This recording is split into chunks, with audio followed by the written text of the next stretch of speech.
ومن فضل الله عز وجل علينا في هذه البلاد المباركة وجود مثل هذه المراكز العظيمة التي يتخرج منها العلماء والمشايخ. وهذا من فضل الله علينا أيضا في هذه المحافظة، محافظة لحج، وكذلك محافظة عدن وغيرها من المحافظات القريبة، وجود هذا المركز الشامخ، مركز الفيوش الذي هو قلعة من قلاع العلم وصرح من صروح الإسلام، صرح عظيم من صروح الإسلام وقلعة من قلاع العلم. يعلم في ذلك المركز الكتاب والسنة، توافد الناس عليه زرافات ووحدانا. بلغ أعداد طلاب العلم ما كان في البداية لا يتجاوز 5,000، الآن بلغ عددهم إلى 20,000، وهذا من فضل الله علينا.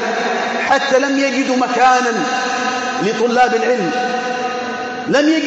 لطلاب العلم، فإذا بالمكان يزدحم، ثم وزعوا على البلوكات. هناك في المركز عدة بلوكات ما يقارب 12 بلوك، ولا يزال الازدحام، وحولوا إلى مساجد أخرى ولا يزال الازدحام، وهذا يدل على الخير الموجود في هذه البلاد.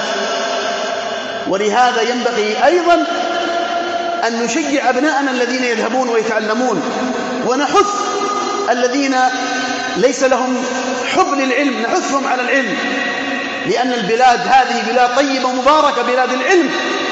الإيمان يمان والحكمة يمانية، الحكمة هي العلم.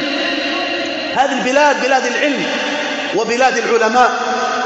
ومن فضل الله علينا كما بينا وجود هذا المركز القريب منا الذي أسسه وبنى صرح هذا المركز الشامخ الشيخ عبد الرحمن العدني عليه رحمة الله رحمة واسعة، ونسأل الله سبحانه وتعالى أن يجعل ذلك في ميزان حسناته، وأن يجعل صدقة جارية له.